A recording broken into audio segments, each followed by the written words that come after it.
don't know how to. Yeah, that's perfect. Okay. Good.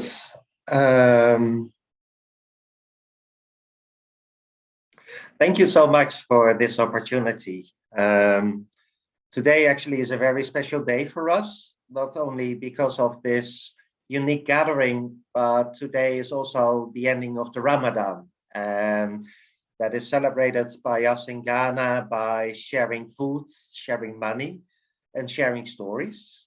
So this is part of my contribution to the celebration of the ending of the Ramadan. And I would say Eid Mubarak, and here we go. So for today, we have prepared for a program that is as following. I will briefly introduce myself in the next slides, and I will just share our story. And I hope to stick within the 35 minutes, but I must warn you, I'm not good at that. With the point questions and dialogue, I'd really like us to have an open conversation there, because this is also learning for me, and it's a unique opportunity to be with spiral dynamics professionals like you. So I am sharing and learning here at the same time. After our questions and dialogue session, you will have the world premiere of Dipaliya Women's Association entering a complete new stage in its maturity and development.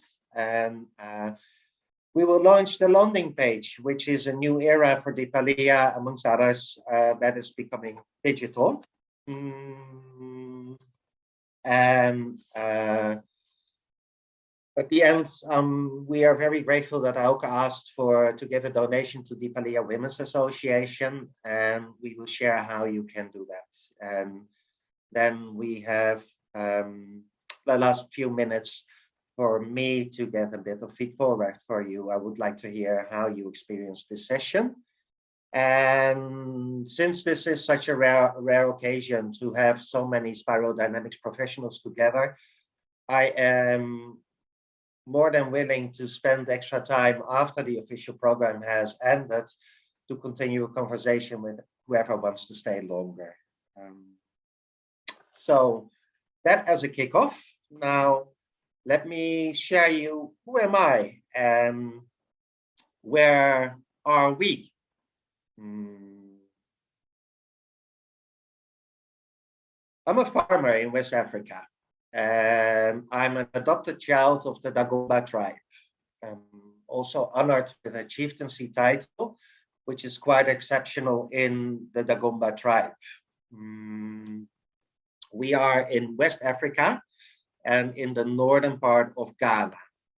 Dagbon State is really a state within a state. It is the northern area covering about 1/3 of the country of Ghana, about 3 times larger than my native country, the Netherlands, is Dagbon State, and it really is a state within the state. There is a very strong chieftaincy, which sometimes also causes issues with governments. And where we are is Tamale. Tamale is the 3rd largest city of Ghana, one of the most fast-growing cities in the country. And our village, Zakuba village, is about 1 hour north of Tamale. And in the picture below, you see a picture of our village, and the arrow is pointing at our Shea Butter processing center. So, yeah, that's about me. Maybe to kick off, to relate to the chieftaincy and the government, what I experience is that government might sometimes have questions about what I am doing as a white Westerner. At the same time, they have been more than supportive to the work that we are doing, because I am a respected and well-known and beloved chief of the Dagomba tribe. So that is very kind and helpful. for our community. How did I end up in this situation that is far from planned and completely different from a future that I had in my mind ahead for me? Basically, it started with Dr. Don Beck inviting me into the Center for Human Emergence in the Netherlands. That's basically where the seed is planted for what I and what we are doing now at this current moment. From there, Annemarie Voorhoeven and I went as Center for Human Emergence in the Netherlands to a rural community in Zambia. And from there, the people in Ghana found me. How that happened, I don't know. It is coincidence, it is luck, it is faith, destiny, whatever you believe. What is important is that I hopped on the plane to go to a country where I've never been before and meet with people that I never met before. And we really connected and engaged. And that is now about 10 years ago. And I'm happy and grateful to share what has unfolded in the past 10 years. Basically, what the people who invited me, and I've seen many different people. I have seen the former vice president of Ghana and other important people. I've been with the National Committee to Reduce Poverty in Ghana in Parliament. But what touched me the most were the women group in the northern part and in the rural areas of the northern part. Women who don't have much and yet share everything that they have, and the strength and the power is still impressive. That's the word that is most appropriate here. So this was the call. We don't need people coming here telling us what we need to do and how we need to do it. And they are right. The women and the chiefs and many people in rural areas are not too little educated. Most cannot read and write or do not speak English, but that doesn't mean that they are stupid, and it doesn't mean that they are not the people who know best what is good for their communities. Actually, they know best what is good for their communities, and they were looking for people who can relate with them and respect their tradition and really engage with them as mates and part of the community. And that is why they invited me. And well, me being an adopted child now, I'm also here speaking on behalf of Sakuba community and on behalf of the Dagomba tribe. So, but there was one little problem. I didn't know anything about Africa. I've only had been in Sub-Saharan Africa for 10 days with Annemarie, and I was doing completely different things. At that time, Leap Into Life was a management development program. I have a history and background in change management. And what I had done is I had developed a 9-month management development program to integrate sustainability in the primary processes of companies in Europe. So that is how I came to Ghana. And what we discovered quite soon was that a management development program is not serving the local communities in Africa. And in the rural communities, simple basic needs are not met. So we concluded that we must do other things together. What we did next, what I did next for the next 2 years, was travel back and forth to Ghana. And instead of offering the program, the Leadership Management Development Program, to companies in the West, we started using it to have this exploration together with people in Ghana about what are we jointly becoming, and if a management development program is not serving the local communities, then what should and can we do together? And I had program sessions with people in Accra, the capital, who where often the more educated people live. And I had many conversations with the women in the community in the northern region, spending my life with there for months and just living together, eating together, and talk about life and our dreams together.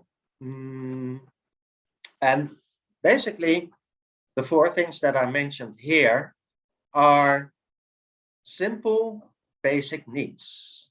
It is about peace in the community. That is most important for everybody. It is respect for tradition. People don't have much in terms of money.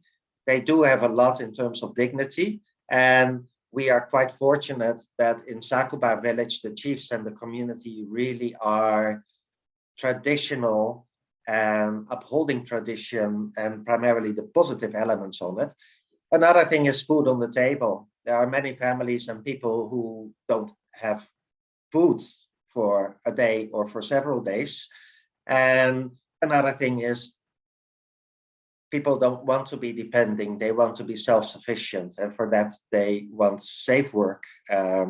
And since the women work with Shea Butter, we have chosen to work with women and with Shea Butter, but I will come to that later.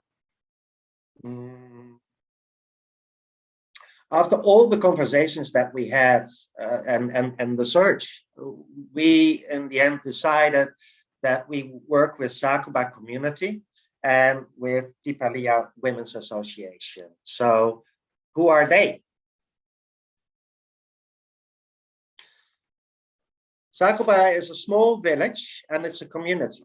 About 5,000 people are living there, and the women make shea butter, which is part of their tradition. It's been passed over from mother to daughter to make shea butter in a traditional way. And it provides the woman dignity, because a woman who makes shea butter, it's dignified work in the community. It gives her a position and some status. At the same time, shea butter is one of the most, if not the most healthy food for human consumption. So the women in West Africa and the women from Dipaliya make shea butter to cook their food in. It's food for them. And next to that, it is the most healthy natural fat for skincare. And that is how it is being used in the cosmetics industry worldwide as well. To give you an example, the shea butter, international trading in shea butter is about $3 billion going around every year. And the annual growth is about 10%, 5 to 10% per year. So there were very many reasons why we chose to work with women and why we chose to work with shea butter and why we chose with Sakuba as our point of entry to catalyze positive change and a sustainable future for the entire region.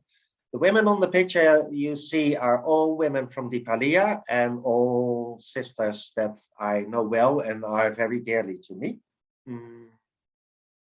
We can also look at Sakuba and at Dipaliya and at our work in the perspective of spirodynamics, and that is why we are here. So if we look at it in the mimetic, and I don't know if you see the whole screen or if this one is in the way.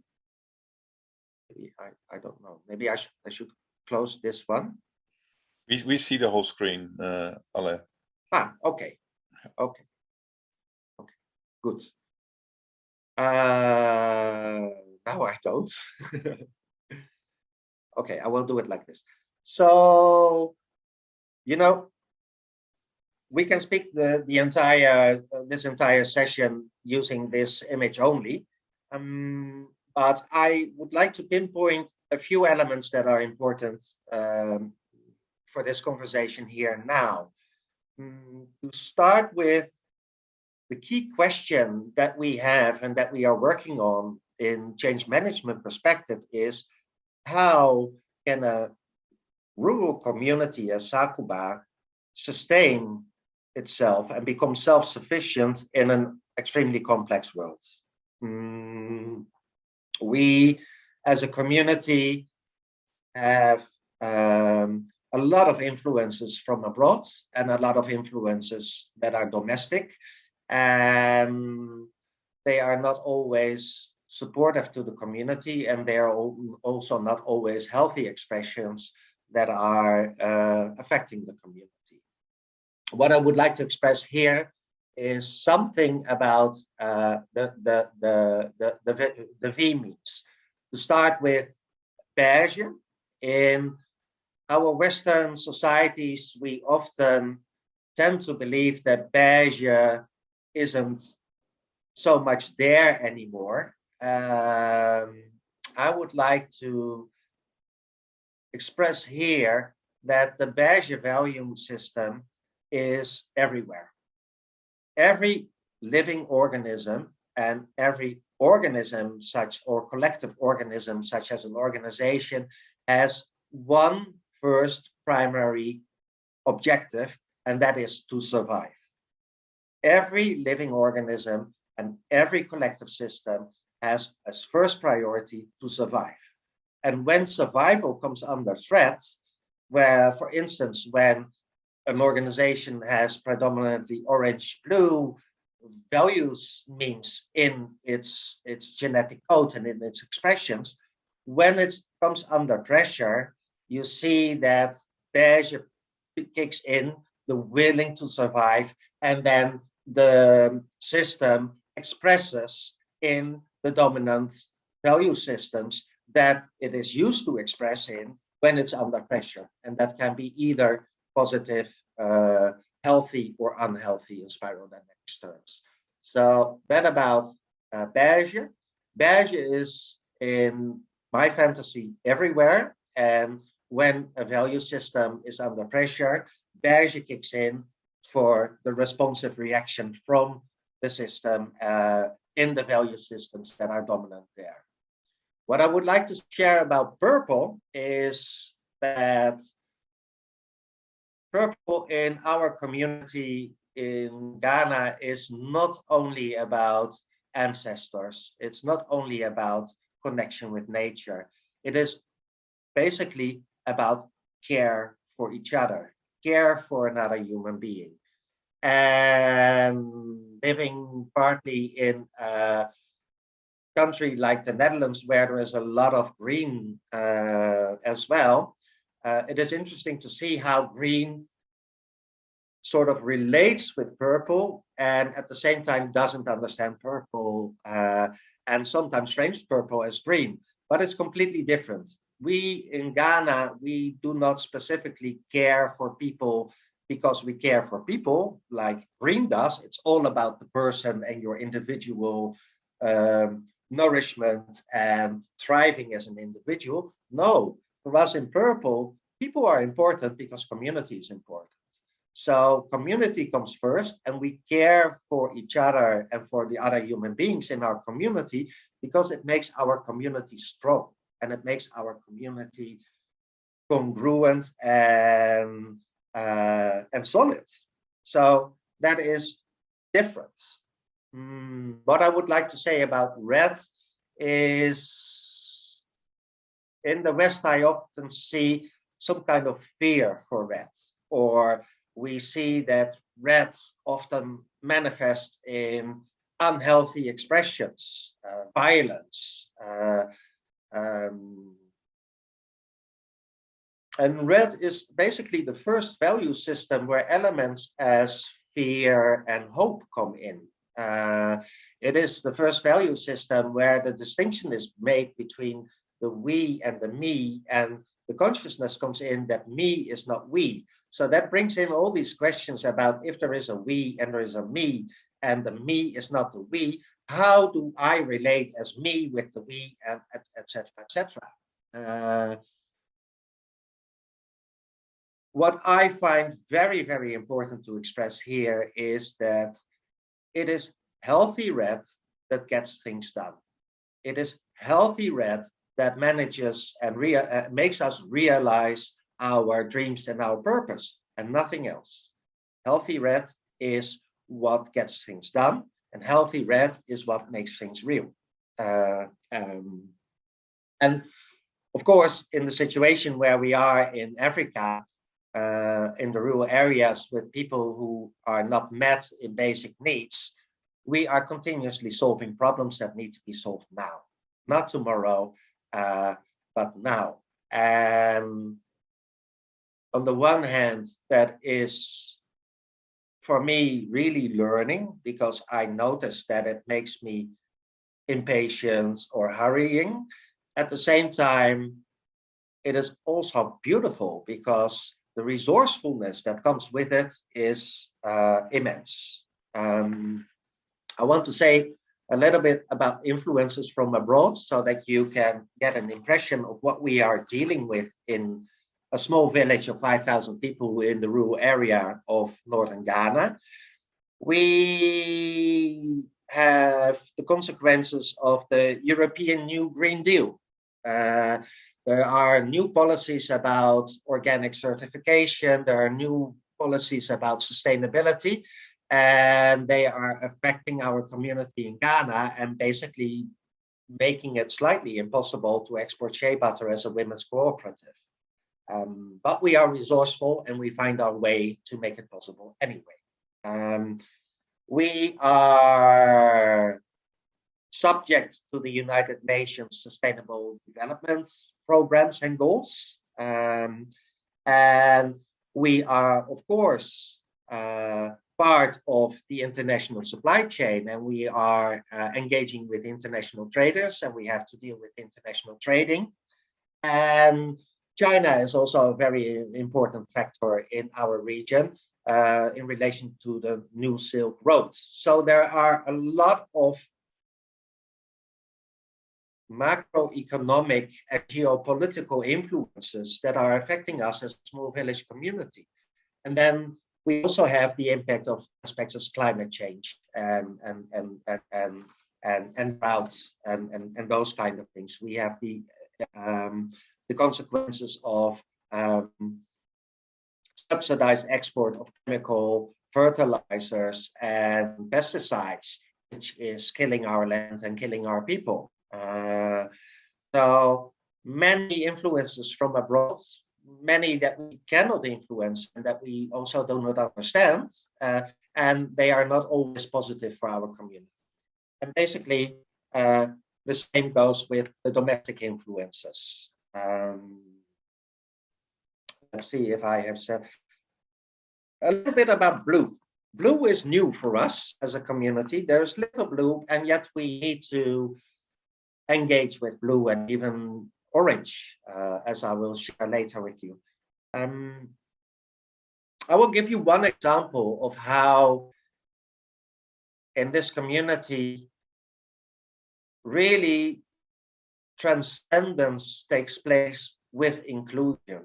The more complex value system is not replacing the old one or the previous one. What I really admire in how it works in the community is that when a more complex value system unfolds, it is sort of woven into what is already there. And to be honest, we can learn a lot from that. And to give one example about blue, we were to build a shea butter processing center, and we have been given land by the chiefs to build our center upon. And that is normal in chieftaincy. Some chiefs are caretaker of the land for the community, and as such, they can give people right or use for parts of their land. But since we were expanding as a community and engaging outside our community, we did not only want our land to be registered in chieftaincy, so we also want to have our land registered in government, in the cadastre. But nobody knew how to do it. So what we then do is we find somebody we know, a brother of a brother or a sister, who we know who works at the organization that can inform us how we need to do it. So we found somebody who we know and who is a friend of us, and we asked him, how can we organize this? And he told us, well, you need to do this and this, and you need to pay this amount. But there's one thing, you need to have a signature of the director of our registry office. Okay. So we went to the director of the registry office, and Uma and I, we also always play, do I, Alain, need to show myself because it works if you see a white face, or do I need to hide myself because it will increase our price if they see a white face? So we play with that. In this case, Umar went alone. And he went on a Saturday to meet the director of the registration office. And when he was sitting there, the director looked at him and he said, you know, it is good that you are coming here and that we have this conversation, but there are a few issues. And one of them is that what your friend has told you about the costs, that's not right. It is about twice as expensive as what is mentioned. And you have forgotten the people here at the office. So Umar was sort of like shocked, and he said, you know, this is not a profitable, we are not doing this for profit. We are really doing this for the women in our community, and we are not, we are serving the community. So please, can you explain? And then the director asked, where is this plot of land, and where's the center going to be built? And Umar said, well, it's in Sakuba village. And then on the Saturday, that's also Ghana, the director called a few people from his office, and they went with 6 people to the village and to the land where the center is built. And standing at the land, the director of the registration office sent his people out to already start measuring and stuff. And then he asked Umar, do you know where I'm coming from, where I have been born? And Umar said, no, I don't. And then he said, I'm born in the village here next to Sakuba. And I learned that people from my community are also working in Sakuba in the center and also are benefiting from what is happening here. So you know what? I will organize this for you, and I will make sure that you will pay the price that your friend mentioned earlier. And that is it. And that is how it was organized. That is also Ghana. And there you see how healthy purple contains red, enabling healthy blue. Well, I can speak for hours about this, but maybe we will come back in the Q&A session or in the dialogue. Let's continue with what have we been doing and what have we achieved until now. Umar and I, we started with the 2 of us. Umar invited me to join him to work with Dipaliya. He was already helping Dipaliya as a community leader and as a respected Muslim practitioner. When a man serves the community and when a man serves a women group like Dipaliya, you get praise both from the traditional leaders and from Allah. And that is the reason why Umar is helping the women, and I stepped in helping him.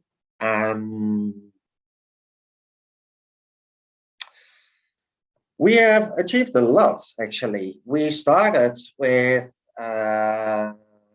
organizing the women. The women were women groups, and we started with organizing them as a women's cooperative. A women's cooperative is a legal form in Ghana, which gives women groups who are registered as a cooperative certain advantages. And that was an important step. We managed to organize contracts for international traders. So Dipaliya the women started producing for middlemen traders. We discovered that the women have a lot of costs making the Shea Butter for international traders, and we purchased certain facilities which reduced their costs radically. We even built a Shea Butter processing center. That is what you see on the bottom left. But unfortunately, it collapsed in a heavy storm. So we had to start all over again. And we even opened a store in Tamale where we sold organic fertilizers and organic manure. What we discovered working together is that the problems that we have as a community in Africa are caused by factors outside our community.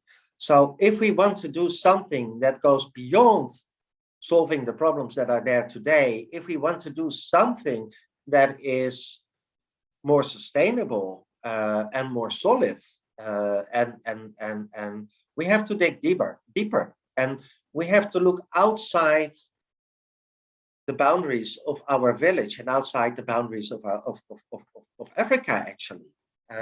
So as part of what we have been doing, we set up Leap into Life Foundation and a trading company, Toen Tiboe, in the Netherlands. And we set those up as our hands and feet in Europe, as Sakuba Community and as Dipaliya Women's Association, because we saw that we need to engage outside our community, and we need to collaborate and work with people outside our community, simply because on the Northern Hemisphere, that is where the access to money is. That is where skills are that we need and don't have. And that is also where the problems are caused that we are facing with climate change. People migrating from our villages, our soil is deteriorating, our people are losing hope of having a future for next generations in the land in which they are born. So that is what the next step was that we took. And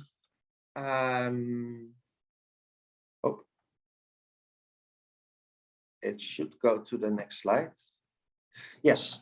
So we have 1 foot in Africa and 1 foot in Europe, and we started fundraising to build a new center. And here you see some pictures of our new center.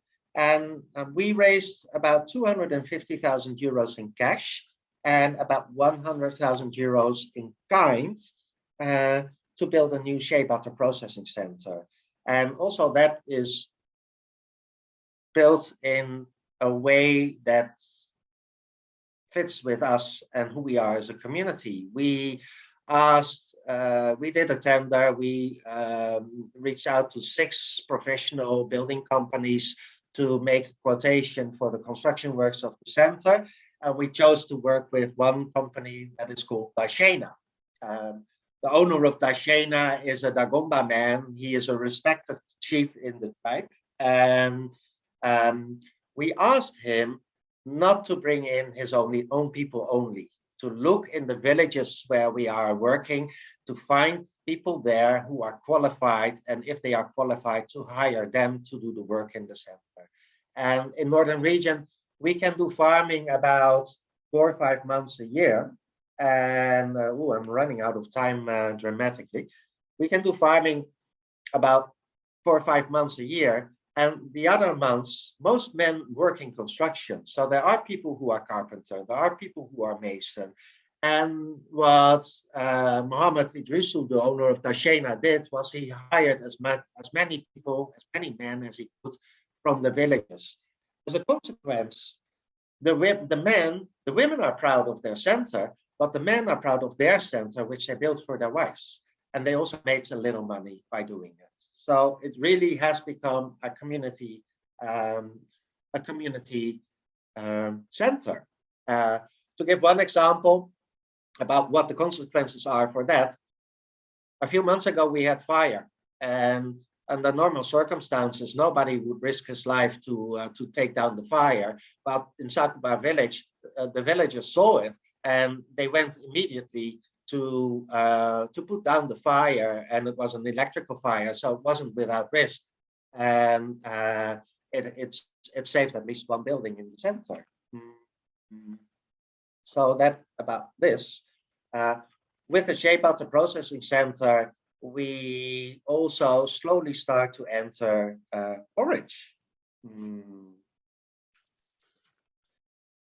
So what did we build? Honestly,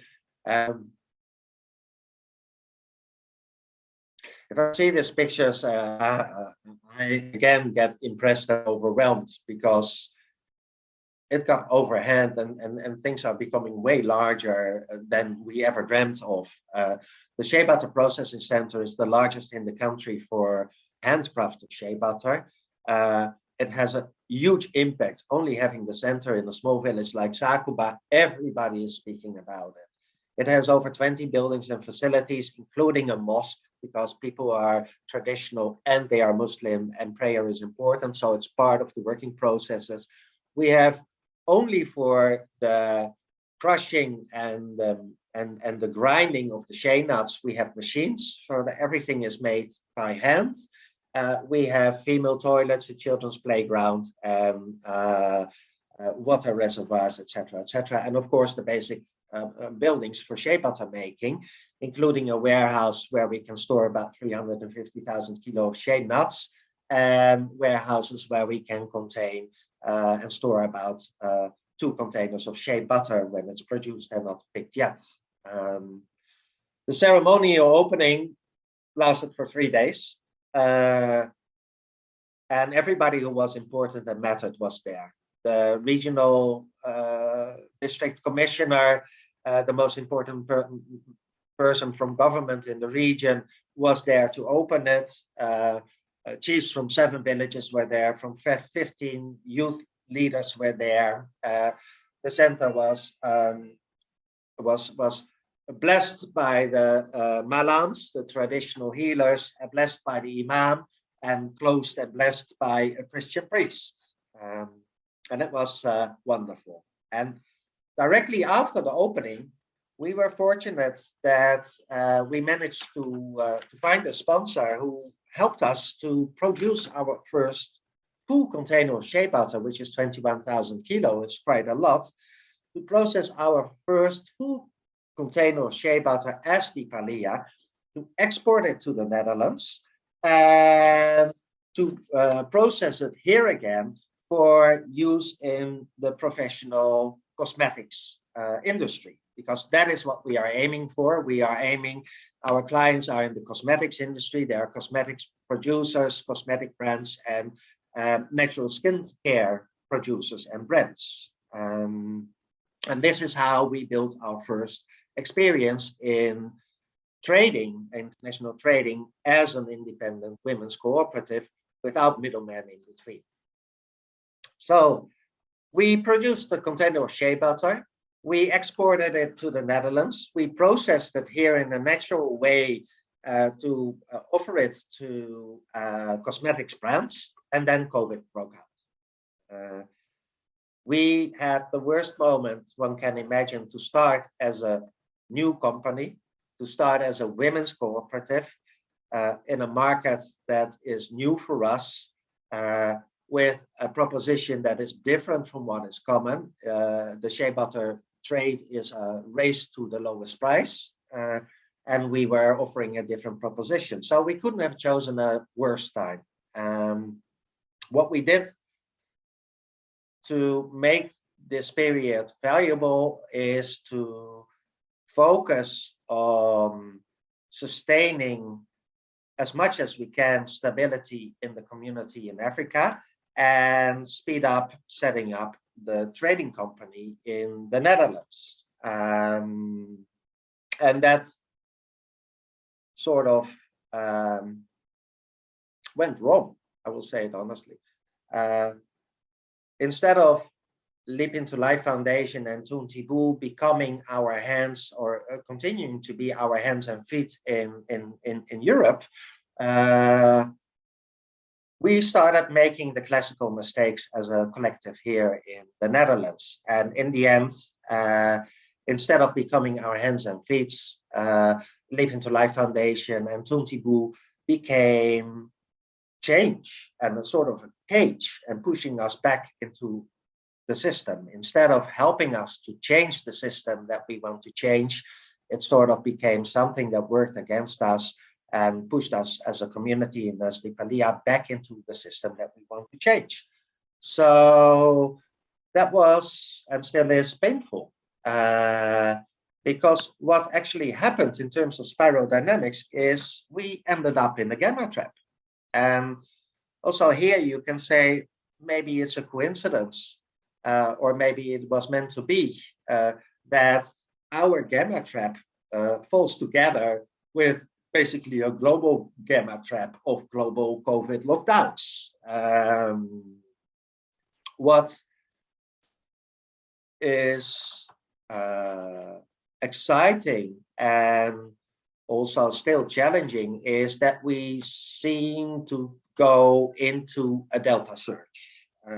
So we are moving from a gamma trap and as I look at the last few weeks, amazing things are happening again, and we are searching and surfing, and a lot of things that have been blocking us as a community now sort of open up, and we are overwhelmed by everything that has been blocked for such a long time that is now coming, that we really need to sustain ourselves and make choices about what are we going to do and what are we not going to do, and what is the next small step. We have a huge ambition. We have a dream that goes ahead 7 generations, and we achieve, hopefully, our dreams by taking one little step at a time. That is what has brought us to this moment where we are now, and that is hopefully also bringing us to realizing the dreams that we have for the children that are born generations from now. So it is very exciting for us, and I call this period the Chrysalis, because in my fantasy, Dipaliya Women's Association and Sakuba Village are only now transforming from a caterpillar to a butterfly. And we are still shaking off the last bits of the caterpillar skin. We don't need it anymore. And as nature works, if it's useful and valuable for other people, we are more than grateful that other people will benefit from what is there and has no use for us anymore. At the same time, our wings are still sort of drying, and we are slowly learning to use them to fly off into a next stage. And we hope it's going to be transformative.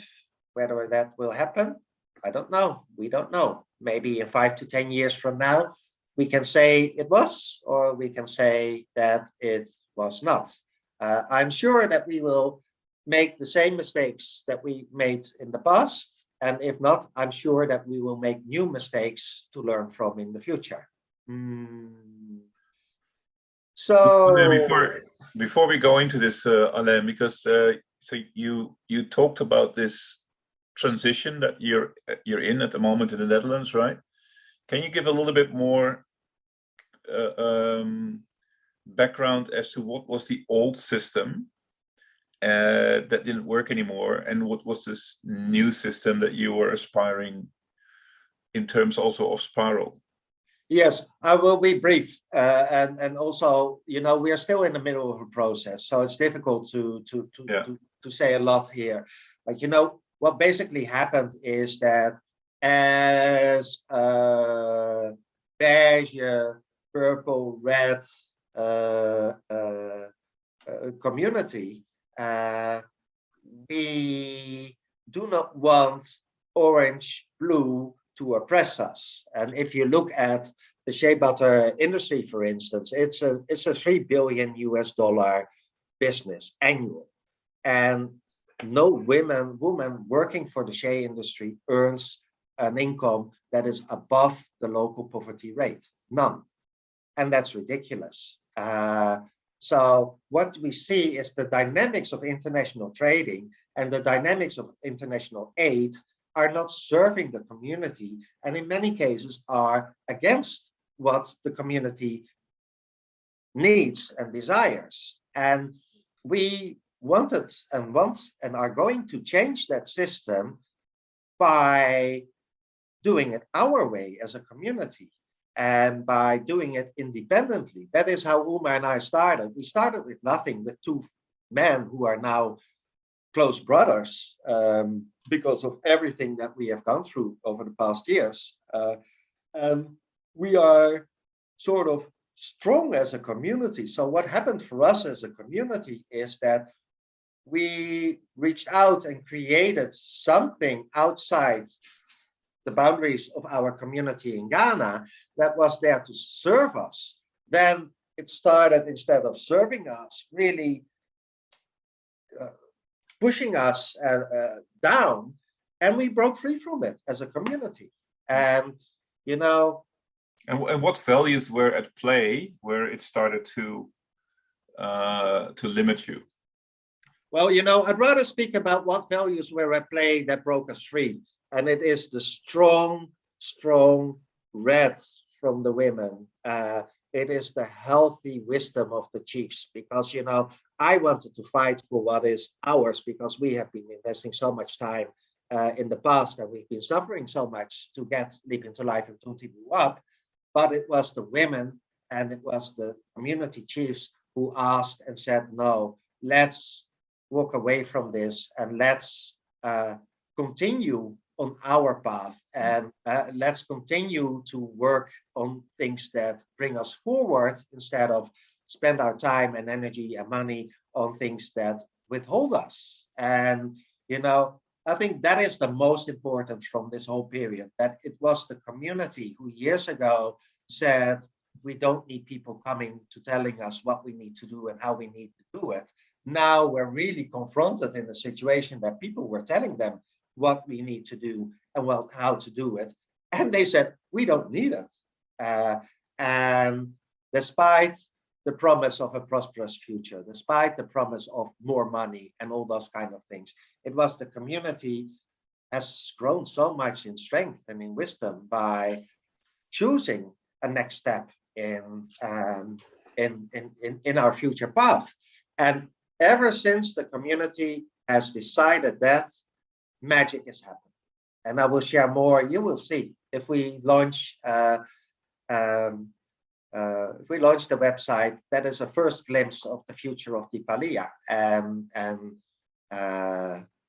we are serving now the waves of opportunities and positive change, and that is a relief, a release, and brings absolute new hope after the two most difficult years in the history of my life and the history of Sakuba.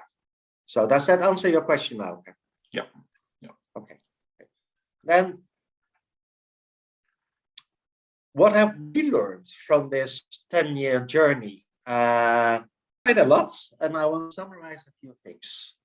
First of all, we learned there is more than one reality. The reality in Africa, as different as the colors of our skin are, the reality seems to be opposite. And what makes us successful until now is that we weave in. We try to find each other in a space of learning. We try to find each other in a place of curiosity. And what until now has happened every time that we always make the decisions as a collective. Well, for instance, Uma and I, if Uma says we have to do this and I say we have to do that, we always find something else, which a Buddhist would call the third way, and it's always better than what he thought of we should be doing or what I thought that we should be doing. And basically that is creation. That is what life does. That is creation. Secondly, what I am strongly convinced of is the traditional values, at least some of them, that are still there in the local community in the rural area of Dakbon State, which and they are dying, but they are seeds from which we in Europe can learn to build our own future in a sustainable way as Europe. So there's plenty we can learn from this small rural community in Africa, because they are doing some things by far better than we are as educated Westerners. Another thing is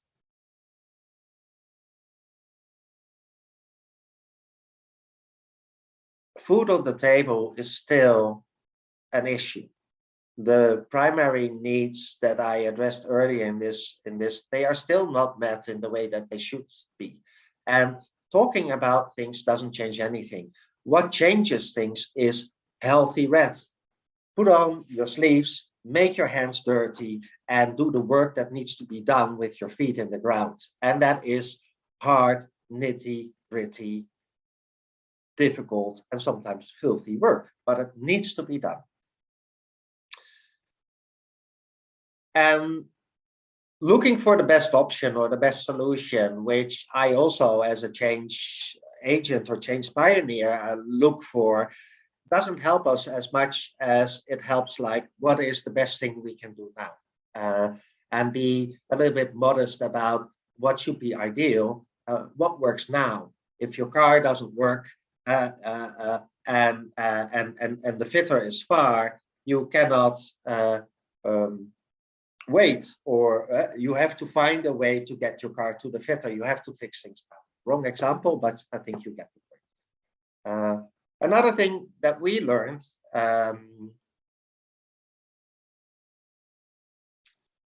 if you want change in the exterior, it cannot be realized in a transformative or transformational way unless it also brings change in the inside. They come together as within, so outside. By personal experience, I can say that the last 11 years working with my extended family of the Dagomba tribe and traveling between the Netherlands and Ghana, and my spiritual practice as a Buddhist practitioner and Kabbalah student have changed a lot also inside me, and hopefully for the good, but that's for other people to judge. What I learn and what we learn is the connection that we have, and what makes us strong is not here, but it's here. It's the connection from the heart that is stronger than anything and wiser than the minds. And to conclude, a caterpillar can become a butterfly. And though the process is painful, it is also beautiful. They come together. We learn in the West to push away the pain and to embrace the things we like. As a Buddhist practitioner, I would say basic goodness doesn't push and doesn't pull. And we see it here again by experience. And there is one thing that is very important. You have to, as in theory, you is often expressed, you have to work with an open mind, an open heart, and an open will. And I deliberately put the word submissive there because that is what Western ego doesn't like. With this works for us because everybody is submissive and serving a higher purpose. And that is, we want healthy soil, we want healthy trees, and we want a healthy community. And that comes first. And everything and everybody who is with us and working with us has to be submissive to that. And that's also a journey and challenging and stuff. And yet it works. So I will stop sharing my screen. This was the end of my storytelling, which sort of became a presentation anyway. I'm sorry for that. And the floor is open now for questions and for conversation. So please. Yeah, you can put your hand up if you have a question, and then we can bring some order in that, or a comment, of course. Paul, yeah. Ellen, I lived and worked in Zambia myself, quite a long time ago in the rural areas over there. And what I found out is that there was an indigenous blue system and an official system adopted from the colonizer, England, over there.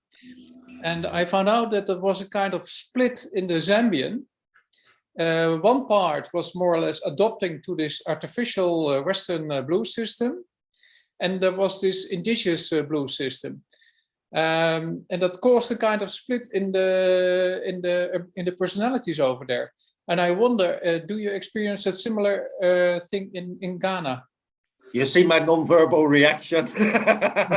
So definitely yes. Actually in Ghana, northern region is really exceptional. A lot of people don't go to northern region because it's so different, because of the power of the tree. In the Netherlands, our king can't do anything without approval from parliament and our prime minister. In Ghana, northern region, basically it's the other way around. Government can't do anything without approval of the Dagomba king. So yeah, there are a lot of tensions. And actually we have 3 systems next to each other. So if your bicycle is stolen, to give an example, you either go to police, or you go to court, or you go to the chiefs. Now, for us as poor farmers in the rural areas, basically, we only have one option. If we go to court, we will always lose because our opponent is always stronger. If we go to the police, we first end up in jail and need to pay for money to get out, and then maybe we are helped. If we go to the chiefs, we might have a chance. So yeah, you know, we can have a whole session, or maybe you and I should have a cup of tea because it's so recognizable. And you know, that is also where I use the example of the registration of the land with cadastre. We have many examples where government you know, what helps us is that we have become a factor of influence. And the chieftaincy title is very exceptional. There is no person who is not born as a Dagomba man or woman, because women can also become chief, who has ever been honored with the title that I have. It's a really close and strong community. So, and we are one family. And the way that we are organized in groups of 20 that are interconnected is basically the example of what Margaret Wheatley is describing about systems of influence. They are there within the tribe, and that is what makes the tribe so strong. And of course, government, on the one hand, doesn't like it and tries to break it. And at the other hand, they need to take it in consideration, because if they want anything to get done, they cannot do it without chieftaincy. And government can make life miserable for me as a white person who is working there as a volunteer. They are not, because I'm also a very popular, well-respected chief in the tribe who everybody knows and everybody speaks positive about. So there are a lot of dynamics there. Thanks for your question. Okay.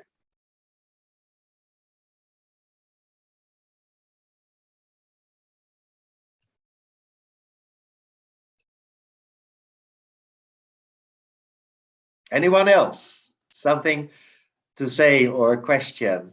Raza, I see your hand up. Okay, so I think I will just add something, if you don't mind. I don't know. Please do, please do. Because I know, Alain, that you are always, talking from the community perspective, right? So when I joined this adventure of Alain, okay, I will just shift the conversation a little bit to what was happening in the European part and why this fell apart, why we did not blend, and how it didn't work. So, well, I joined the project. I did not have any extremely noble goals here to save the world. I did not have that, right? I really wanted just to see how the theory works. It was amazing what I was hearing from Alain, etc. And I just wanted to see how this works. So I met the rest of the team in the Netherlands. And I remember we did these exercises. Okay, so why did you join this project? For the marketing effort, just to understand. To see what our vision, what our mission is, all the normal kind of company stuff. And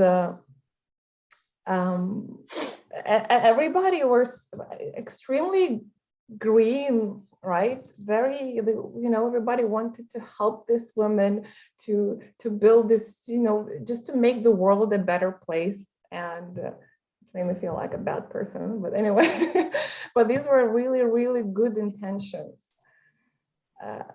So it was, which was really good. Like the people were showing up, all volunteer basis, and we were working, and we were just really trying to, listen to Alain and try to translate all this community story into business language, into blue, orange, green. And it took not because the team was like very good intentions, but we really, really do not understand purple red. We absolutely do not get it. So sometimes you just get into these conversations, when Alain is saying, like, we really need to safeguard the traditions of the community. So where the mistrust was coming from the blue, orange, for example, was that tradition is bad. Like where is the progress, right? And we need to talk to impact investors. And we say that we want to safeguard tradition. Like, isn't Alain just trying to kind of put, this kind of hold back the community? Does he have his own agenda there? And, so it was creating some kind of mistrust, which, because we were working with spiral dynamics without speaking about spiral dynamics. So it was very long conversations to try to explain, what does it mean without mentioning value systems. And I was trying to convey some information, but I know that it's kind of, it's good, but it doesn't really sink in from what we later saw. You cognitively get it, but you really don't get it. And another thing which blue was very uncomfortable with, it's resourcefulness of red. Right? So because the blue, orange, green, like, is really focused on what the future, like on the future needs of the community, we completely neglected on all the current needs of the community. So, and Alain, of course, with like being really, really in touch with what the community needs now, of course, was trying to find different ways to kind of get it. And this was, again, perceived as something that, we cannot control that person. Like, it's wrong, right? So eventually what I understood, it was people come with good intentions, but if they come from, they made a great life for themselves, being in the corporate world. Yeah. And now they're stepping into such a project, great intentions. But I'm sorry? Yeah, thank you, Raza. You are helping also me. So I will wait. Yeah, can I just finish quickly? So just so if, again, I don't know, perhaps you have a different opinion, but for me, it's a delight hearing you, listening to what you're saying. Yeah, so if you come from a corporate environment into even like a startup, most probably like blue, orange, green, and you come into this very different structure that we were trying to build, which was bottom-up organization. And if we don't give them a roadmap, or we agree, do you agree to participate in that kind of system? People, under some pressure, they fall back on their old ways, always. Okay, like, I think there was too much trust that people will be able to work through all kinds of uncomfortable things that will be arising. And it's sure, when you create something new and you try to connect it to something existing, old, it will, it's a system, it's self-sustaining, it will try to pull you back. Like, it's a rule, it's not an exception. But I think this is where we did not manage it, or overlooked it, or I don't know what happened there. But people started falling back on their asses, and and that's I would like to add on what you are saying, Raza. You are helping also me a lot. You know, what we are doing has never done before, at least not by us. So this is learning for everybody, also for me. And I make a lot of mistakes. Maybe one mistake is that I'm impatient. I do not want to spend a lot of time explaining spiral dynamics when there is a real issue that needs to be solved now. And I'm pushing about the issue that needs to be resolved now. So, you know, I have made a lot of maybe mistakes in that perspective. What makes sense and made sense at that time was we need to engage as Sakuba community somehow, some way with the old system. Alone, for one reason only, the Shea Butter Processing Center can process so much shea butter that we need to engage with business-to-business traders, because otherwise the center will not be producing what it can. And my assumption at that time, which still is valid, but worked out in a different way that we hoped for, was that I bring in people in our system who are experienced and have a track record in the old system on skills that are required for making us successful, and they are inspired by learning the new. And somewhere the learning stopped. And I cannot say it better than Raza did just now. So can I just, from a spiral dynamics point of view? I would like to say one more thing, and then, you know, this process is painful, and people are angry, and people are hurt, and I am angry, and I am hurt. And what makes this integral, at least for me, is that I haven't been meditating and practicing with my teachers as much as I have been the last 6 months. And, you know, because of that, I find layers in myself underneath my anger and underneath my pain that are about understanding. And maybe even if I go deeper, compassion. So yes, I'm angry and sad and disappointed about things that happened. And yes, I do not blame anything for what have happened. And it's not personal. And I don't have a grudge against any person, because in the end, this is maybe the only thing that could happen and the only thing that should have happened. And the jump that is there for Dipaliya and Sakuba now is where we used to work with people, predominantly men over 45 who are established. We are now working with a group of 20 people under 30 who are sort of deep into second tier, and they are not connected to the internet. They are wired, and it is inspiring for them and for me, and it's completely different.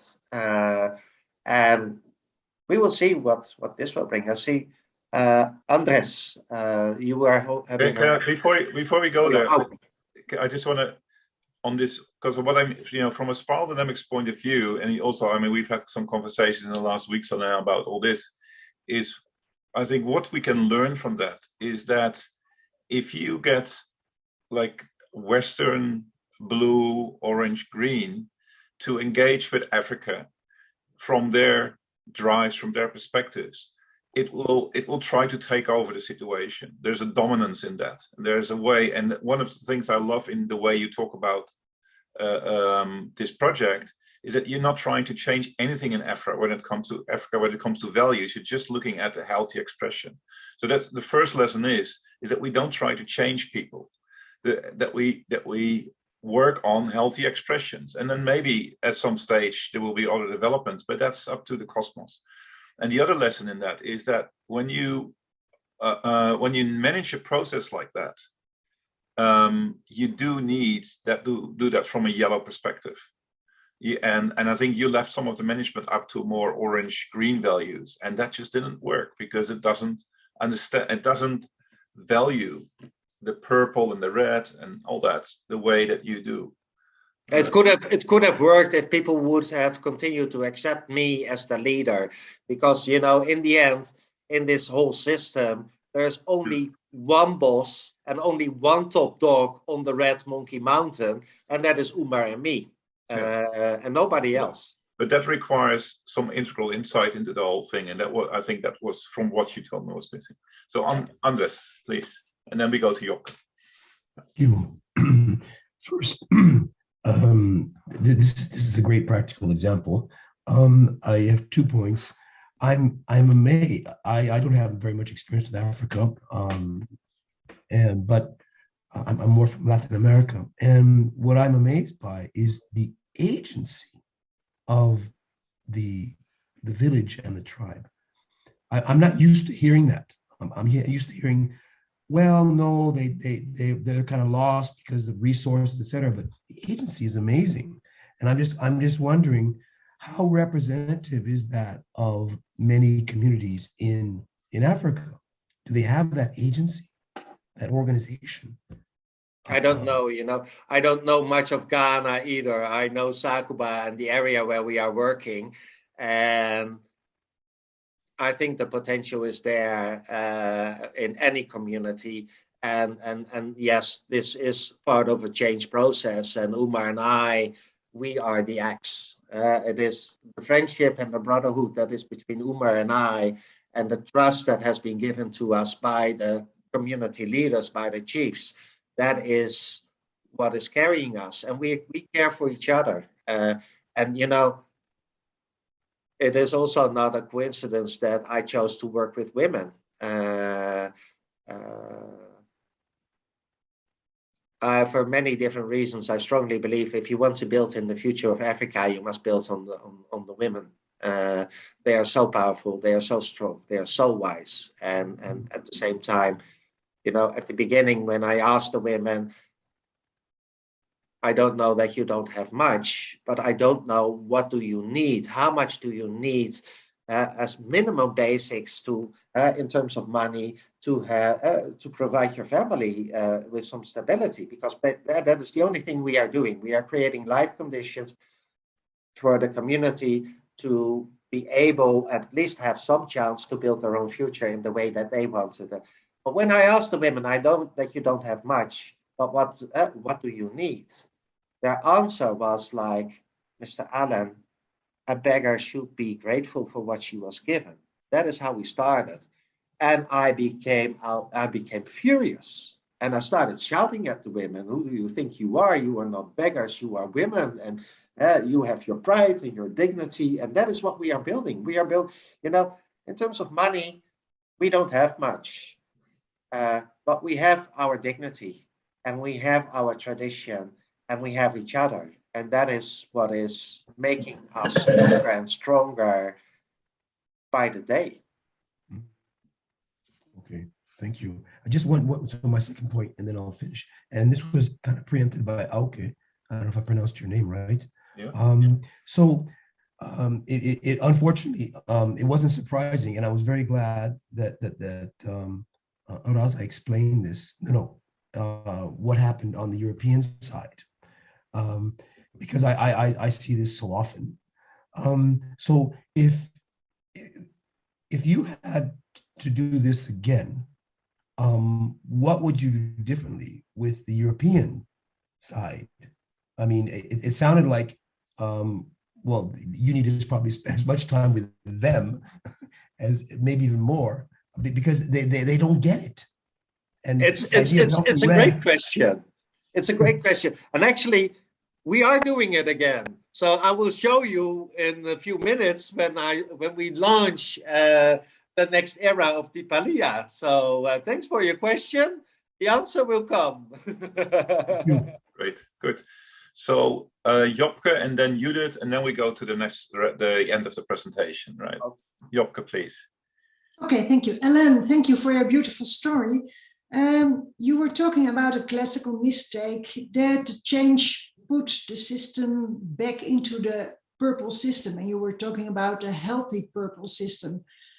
But isn't every change pushing it back into the purple system when not enough people experience the bad sides of the purple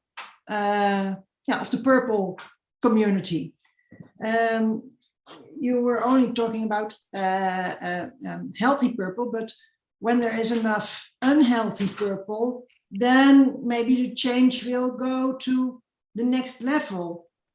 And isn't that the theory of the spiral dynamics? Please, I'm not sure if I understand your question. Can you repeat your question again? You were talking about the healthy purple community, and the classical mistake you made, and the change pushed back the community into the purple, in the purple tradition. But that will always happen, I think, when the purple is healthy, when they're experienced a lot of unhealthy purple, then they will grow. I get your question. You know, Jopke, I don't know. I know about our situation, and our situation is highly complex, and still I don't know what I don't know, and I don't see what I don't see in our situation. You know, it is highly complex and it's learning. This is the most complex change management project I have ever done in my life, and this is the most fulfilling period in my life at the same time. Okay. Okay. But I think the people there experience their purple environment as very peaceful and very safe. You know, there is also a lot of unhealthy purple and unhealthy red within the communities, and maybe we can address that after. We're almost running out of time, and I don't want to let you out of the world premiere. Okay. So if you don't mind, I don't mind. And Judith, you had your hand up for a long time, so let. Oh, good. Thank you so much. So I was just wondering, when seeing the colors, and I was wondering, you have a lot of purple and red and bluish in there, and then you tickle and want to go to play in the market like orange, but you don't want to play by the rules of orange, kind of. So what I heard. So basically, what we are doing is we are bending the rules of orange and blue. So what we are doing is. Oh, that I'm interested in how you're going to do that one, because for me, it felt like that your ambition is we want to have a sustainable area, and we want to feed our people and be a community. So I felt you are very happy in being a healthy purple with the bluish systems, which you can adapt with the reddish power and maybe some orange efficiency stuff. But for me, the question is, do you really want to go to orange? Well, you know, it is quite simple. We have a Shea Butter processing center, and we have a capacity of processing 12 to 24 containers of Shea Butter per year, which is over 200,000 kilo. And you have to engage that in orange. We have an orange-blue facility. And why are you doing this? Why are you producing so much Shea Butter? We are learning, and we want progress. All right. Let me show you. I will share my screen again, and then I will show you our next step, and it will bring some clarity and more questions. So you see my screen now? Yeah. Good. But this is a slide with the questions and dialogue. I know, but now we are going to the world launch of Dipaliya going digital. You have to share your browser now, Alain. Okay, you don't see my. No, yes, you have to stop sharing this screen and then share the browser in which the website is visible. Okay. And while you do that, I think one of the reasons they want that is because people are hungry. You know, so they need to. That's one of the reasons they want to increase their productivity. So you see my screen now? Yeah, now we see the website. Yeah. Okay, so This is the first step in Dipaliya going digital, and basically our fantasy is that we are going to build a whole digital highway where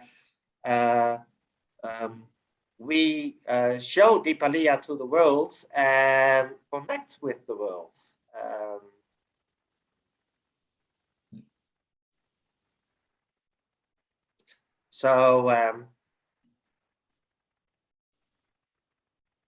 We've been working until 10 minutes before this presentation to get everything up. You can watch it more with rest whenever you like. Yeah, we will also send out a link to all the participants after this session. So yeah. Yes. Yeah. Perfect. And I have shared a PDF file of the slides with Auke. So if you want them, please feel free. This is a first glimpse on our. Well, take your time, and then it has audio stories and well, basically everything that I've shared with you is expressed here in more concrete way. And what it has a history timeline. I will go through it fast. And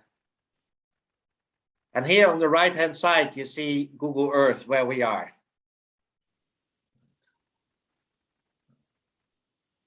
Boom, that's our center and that's our village. And we have been asking you for a donation, and here you can also see what we are going to do with the money. We set up a Dipaliya Community Investment Fund, and we are investing in shea butter processing, and one of the projects is, for instance, this project. And we are starting up and organizing our farming activities as a cooperative organic farmers, community farmers cooperative, because we want to make our lands organic and we want to make the region organic, and we are going to work in a chain reaction. So basically I am the stone and Dipaliya is the starting point for a chain reaction in the region where we are going to make the region organic, one plot at a time and one village at a time. And with master apprentice relationships, we will catalyze and create an impact that goes far beyond our village and is not depending on the people who are in Sakura doing it, because other people will take over and learn and teach other people to take over. So this is Umar. And here is a donation button. For now, you can donate on the website by credit cards. And if you want to do a bank transfer, it still has to be done by manual. I can share a whole session about international banking and issues for a community in international banking. But here you will find how you can donate, and you can see what is being done with your donation. Then I will go back to sharing. So the donation, in the initial mail we sent, that was still a donation to the Leap into Life Foundation. So because of the change, that is now different. So there's no, the donations go via your account, right, Alain? At the moment, is that still the case? Yeah. And yeah. Alain has made, and we have an agreement with Alain that he makes transparent what happens to the donations, because in all this conversation, Alain has been trying to stress the transparency and make sure that because the idea is that this money goes to the community, not to Alain personally. Everything that we have achieved is based on integrity and reputation. And for now, we have connected the credit card donation to my bank account. we will assure you that 100% of the money that is donated will go directly to Dipaliya in Ghana. And I will share with, in this case, Auke, about the money that's coming in and the money that's been sent to Africa. If you want to send money directly, here is how you can send your money. It's also on the website. What is important to share maybe is donations are important and more than welcome. So already I would like to thank you for your kind donation. You can support us in many other ways. Speak about us, share what we are sharing. We are on LinkedIn and we are on Facebook. The other social media are still set up but active, and that's part of our future, because we are setting up a whole communication strategy with people from our old team and people from our new partner organizations. But please share about us on LinkedIn, share, like the post that we are posting as Dipaliya. Better is write comments or share it with a no comment, because the more our story is shared, the more other people might be inspired to do something similar in their environment.